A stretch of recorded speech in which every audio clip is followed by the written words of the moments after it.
When my mother stopped calling me her daughter, I didn't cry. Not right away, at least. I remember the morning it happened. Gray clouds outside, coffee brewing, the house smelling faintly of toast and rain. She was sitting by the window, her favorite spot, the one that looked out over the maple trees in the yard. Her hands were wrapped around her mug, her shoulders slightly bent. I stood there, unsure if I should say good morning or just leave her alone. I said nothing. And she didn't look up. It wasn't a fight, not even an argument. It was quieter than that, almost gentle. But that's how love sometimes ends. Not with shouting or doors slamming, but with the soft click of silence.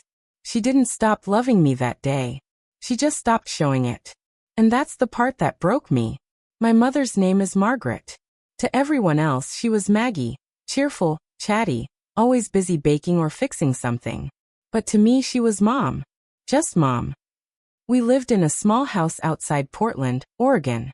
The kind of house that creaked when you walked on the hallway floor, and smelled like cinnamon in December. My father passed away when I was 14. And from that day on it was just the two of us. I was her whole world. And she was mine.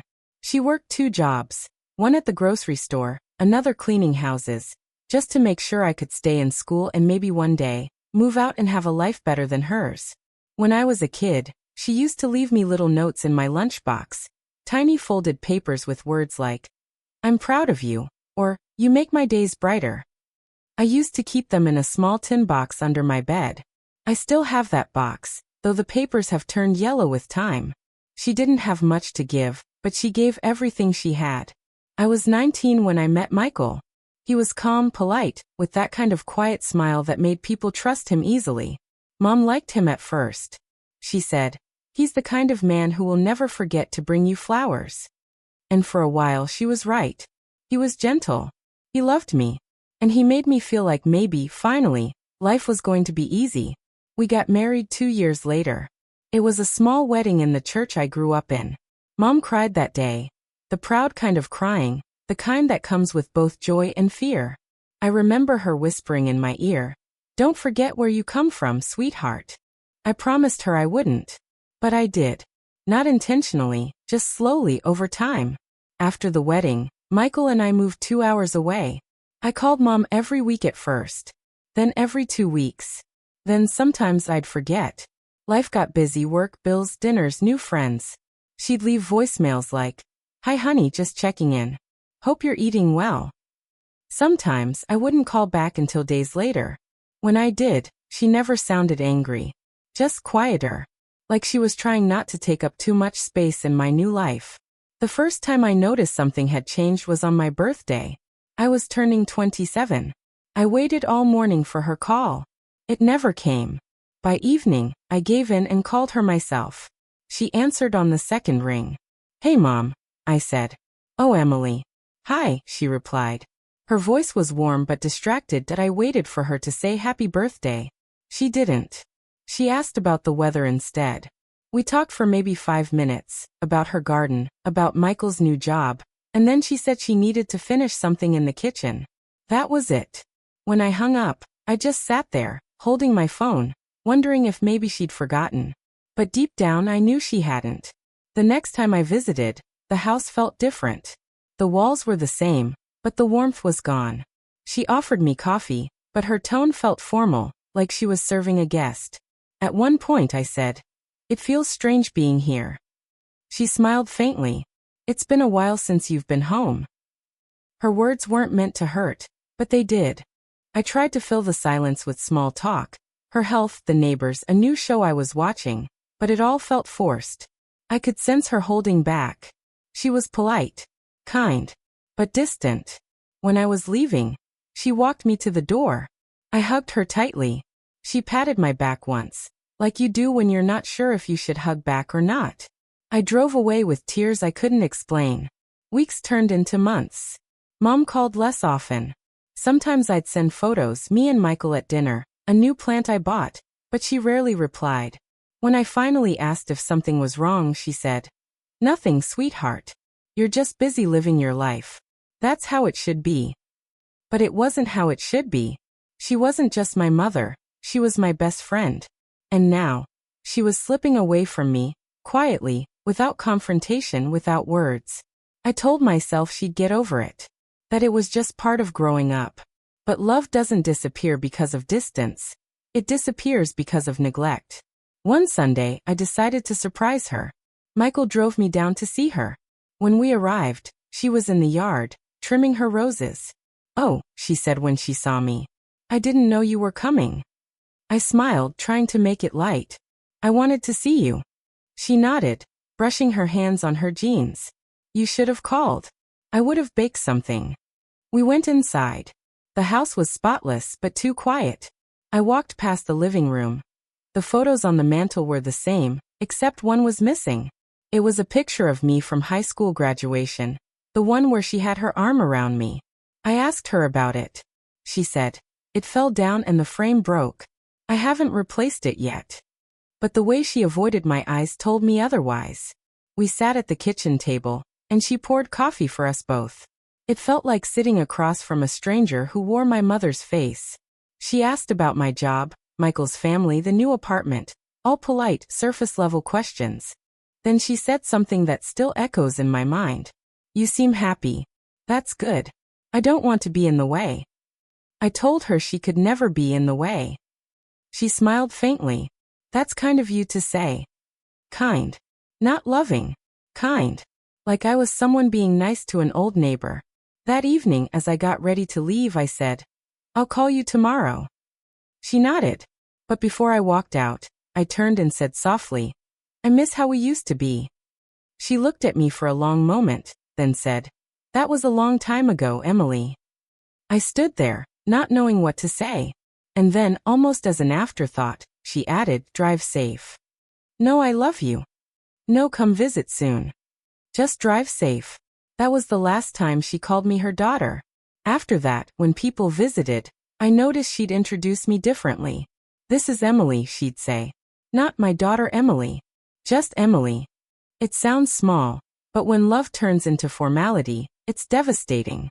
I didn't confront her about it. I didn't know how. I just let it happen, quietly like she did.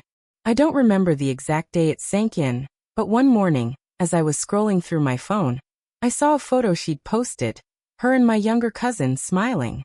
The caption said, "My girl came to visit." My girl. She hadn't called me that in years. And that was the moment I realized. Some distances aren't caused by miles, but by silence that grows between words left unsaid. After that visit, things between Mom and me became complicated. We didn't fight. We never fought. But we also didn't talk the way we used to. It's strange. You think the opposite of love is hate, but it isn't. It's distance. It's silence that settles between two people who once couldn't stop talking. I started calling her less, not because I didn't want to, but because I didn't know what to say anymore. What do you say to someone who used to be your closest friend, but now feels like a stranger? How do you start a conversation with someone you've started losing? Not to death, but to hurt you can't see. Sometimes I'd pick up the phone, stare at her name on the screen, and put it down again, telling myself, "I'll call tomorrow." But tomorrow kept moving farther away. A few months later, Michael and I were invited to my cousin's baby shower. Mom was going to be there, too. It had been nearly 6 months since our last visit, and honestly, I was nervous. When we arrived, the living room was filled with laughter, music, and the smell of vanilla cupcakes. I saw her standing by the kitchen island, arranging a tray of sandwiches. For a moment, I just watched her. The way her hair had more gray in it now. The way her hands still moved quickly, with purpose. She looked up, saw me, and smiled politely. "Emily," she said. "You made it." No hook. No warmth in her tone. Just the kind of greeting you give someone from work. "Hi, Mom," I said softly. She nodded. "You look good." And that was it. I tried to talk to her throughout the afternoon, but she was always busy, serving food, talking to other guests, cleaning up little spills. Whenever I approached, she found something else to do. At one point, she was talking to my aunt, and I overheard her say, "Kids grow up and move on. That's life." I don't even think she knew I was standing there. It shouldn't have hurt. But it did. Because the way she said kids sounded like she meant Emily. On the drive home, I couldn't stop replaying her words. Michael tried to comfort me. She's just being distant, he said. Moms do that sometimes. Give her time. But I shook my head. No, it's more than that. It's like she's erased me from her heart. He glanced at me, his hands on the wheel. You think she's angry? No. Y whispered. I think she's disappointed. Over the next few months, things didn't get better. She stopped answering some of my calls. When I finally got through, she always had an excuse. I was out in the garden, or I must have been napping.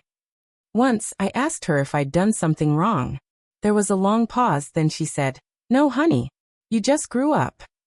Her voice was kind, but it felt like a door quietly closing.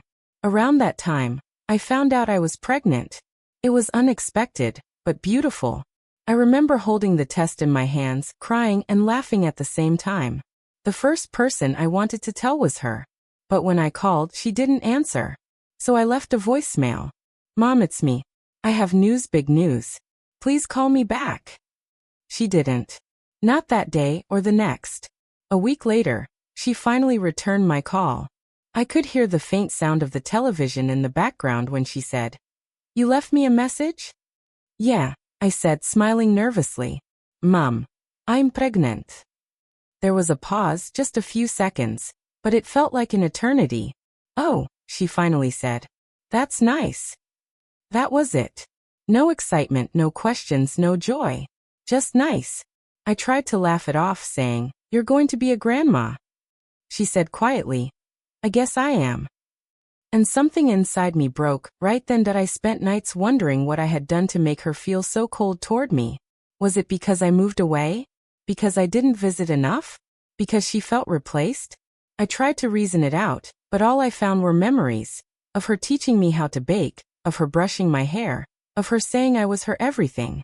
Now, she spoke to me like I was just anyone. As my pregnancy went on, I decided to visit her again. I thought maybe seeing the little bump growing under my sweater, would bring her joy. Maybe it would remind her of all the things we used to dream about together. When I got to her house, she was in the garden again. I waved. She smiled faintly. I told her the doctor said it was a girl. She nodded. That's lovely. Then she went back to trimming her plants. I stood there, unsure what to do with the space between us. Finally, I asked, Aren't you happy, Mom? You always said you wanted a granddaughter. She looked up for a moment and said, I am happy, Emily. I just don't want to expect too much. Expect too much? I repeated. She sighed. People change. You'll have your own little family soon. You won't have time for me. Her words hit me like cold water. Mom, I'll always have time for you. She gave a small smile. That's what I thought when I had you. I left her house that day with tears in my eyes. I didn't know if she was being bitter or just honest. All I knew was that she no longer believed in me the way she used to. And maybe deep down, I no longer believed in us either. When my daughter Lily was born, I sent Mom pictures. She replied 2 days later. She's beautiful. Congratulations. That was all. She didn't visit. Didn't call. Didn't ask how I was doing. I told myself she must be busy, or maybe unwell. But then I saw her on Facebook, smiling in photos with my sister-in-law, holding her baby captioned, Spending time with my little sunshine. I stared at that post for a long time. Then I put my phone down and cried harder than I had in years. For months, we barely spoke. Whenever Michael suggested I call her, I'd shake my head. She doesn't want to talk to me. He'd say, You're her daughter. Of course she does. But he didn't understand. There's a kind of silence only daughters can feel. The silence of a mother who's decided you've grown too far away to reach anymore. When Lily turned 1, I mailed Mom an invitation to the birthday party. A week passed. No response. The day of the party, I still set a place for her just in case. She never came. That night as I was cleaning up, I checked my phone. There was a message from her. Sorry, Emily. I wasn't feeling well today. Hope the little one had a good birthday. No mention of my granddaughter. Just the little one. That message stayed with me that I told myself I should stop expecting too much. But every part of me still longed for her voice. The old her, the one who'd call just to say, I made your favorite pie, come by. I didn't realize that sometimes parents grieve too. They grieve the loss of being needed. And maybe, my mother was mourning that, silently, stubbornly. One evening, about 2 years later, I got a call from my brother, Jake. He said Mom had been admitted to the hospital after a mild stroke. That I dropped everything and drove there that night. When I walked into her room, she looked smaller, somehow fragile. Her face was pale, her hair messy, her hand hooked up to and for. "Mom," I whispered. She opened her eyes slowly. "Oh, Emily." Her tone was calm, almost surprised. "I came as soon as I heard." She nodded. "You didn't have to. I'm fine." That sentence, "you didn't have to," told me everything. Even lying in a hospital bed, she still didn't want to need me. That I sat beside her all night, watching her sleep. And I realized something. Maybe she hadn't stopped loving me. Maybe she just didn't know how to show it anymore. Maybe life had made her too tired to keep reaching out to someone who had already built another home. But still, part of me ached to hear her say, "You're my daughter. You always will be." Yet she never did. When she was discharged, I offered to let her stay with us for a few weeks while she recovered. She said no. "I'm better off at home," she said. "I don't want to be a burden." "You wouldn't be," I told her. She smiled faintly. "That's what everyone says before it becomes true." On the drive back that day, I couldn't stop crying. That I felt like I was losing her in slow motion. Not to illness, but to pride and hurt, and time that had built too many walls. And I wondered if one day, Lily would grow up and I'd make the same mistake, letting distance replace love. When Daniel called that day, I knew from his voice that something was different. It wasn't the kind of tone you use for casual updates or family news. It was quiet, measured, heavy. "Emily," he said, "Mom's not doing well. You should come home." For a few seconds, I couldn't speak. I just sat there, holding the phone to my ear, listening to the silence between his words. "What do you mean, not doing well?" I finally asked. He sighed. "She's been weak lately. Doctor says her heart's not keeping up. Nothing sudden, but she's fading." That word, fading. It felt like the ground dropped beneath me. The drive back to our hometown felt endless. Every mile seemed to pull up another memory.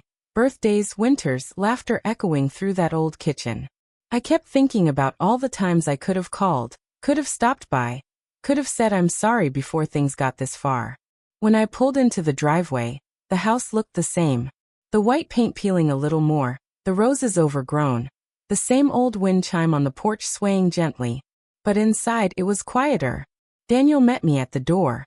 "She's resting," he said softly. I nodded, not trusting my voice. I walked down the hallway, each step feeling heavier than the last. I stopped at her bedroom door and hesitated. When I finally pushed it open, I saw her sitting up in bed reading. Her hair was thinner, her face paler, but her eyes still had that familiar sharpness. She looked up at me. "Emily." Just my name. No warmth, no anger, just recognition. Mom. Iwisparat. She closed her book. "Daniel told me you were coming." "I wanted to see you," I said. "Well," she said quietly, "you're here." I sat in the chair beside her bed. For a while, neither of us spoke. The only sound was the soft ticking of the clock on her dresser. The same one that used to wake us up on school mornings. Her hands looked so small now. I wanted to reach for them, but I didn't know if she'd pull away. Finally I said, "I'm sorry, Mom. For everything." She didn't answer right away. Her gaze stayed on the window, watching the light fade. "I'm not angry with you, Emily," she said after a moment. "I stopped being angry a long time ago." "Then what is it?" I asked. "Why did you stop talking to me? Why did you push me away?" She was quiet for a long time. Then she said softly, "Because I didn't know how to be your mother anymore." Her words hit me harder than I expected. She looked down at her hands. "You grew up. You built a life without me. Every time you came home, you looked stronger, more independent. And I was proud, Emily. But I also felt left behind." Stond. "Left behind?" She nodded. "You stopped needing me. And I didn't know how to handle that. I thought if I let you go first, it would hurt less than waiting for you to let go of me." My throat tightened. "Mom, I never stopped needing you. I just didn't know how to show it anymore. Tears filled her eyes, and for the first time in years, I saw the same woman who used to braid my hair and sing to me when I was scared of thunderstorms. She whispered, "I thought I was protecting myself, but I was really just pushing you away." I reached out and took her hand. This time she didn't pull away. That night, I stayed in the guest room. The house felt strange, like it was full of both ghosts and love at the same time. I could hear her soft breathing from down the hall, steady but fragile. In the morning I made breakfast, toast and eggs just like she used to. When she came to the table, she smiled faintly. "You remembered," she said. "Of course I did." We sat together, eating in silence. But it was a different kind of silence. Peaceful, not heavy. Like something broken was slowly mending. After breakfast, I helped her to the porch. We sat together, wrapped in blankets, watching the clouds drift by. She looked at me and said, "I used to imagine you sitting out here after I was gone. I hoped you'd remember the sound of the wind, the smell of the roses, not the arguments." "Mom, please," I said quietly. "Don't talk like that." She smiled a little. "Honey, I'm old. Talking like that is what old women do." I laughed softly, and she squeezed my hand. We spent the next few days together, talking more than we had in years. About little things. About big things. About nothing at all. She told me stories I'd never heard. About her own mother. About how scared she was the day she brought me home from the hospital. About the nights she'd sit by my crib and pray I'd grow up to be strong. And I told her about my life. The good, the bad, the mistakes. We talked like friends. Like equals. One evening, I found her sitting by the window, staring out at the setting sun. Her voice was soft when she spoke. "Do you remember the day you left for college?" "Of course," I said. "You stood on the porch and waved until I turned the corner." She smiled faintly. "I cried for 2 days straight after that. Not because I was sad, but because I realized you'd never be the same little girl again. You were starting your life, and mine was shifting into something quieter." Her eyes met mine. That's when I started letting go little by little. I felt a tear slip down my cheek. "You didn't have to let go completely." She nodded slowly. "I know that now." Later that night, she handed me a small box. "I've been meaning to give this to you," she said. Inside was a stack of old letters. All addressed to me, but never sent. I picked one up. The paper yellowed with time.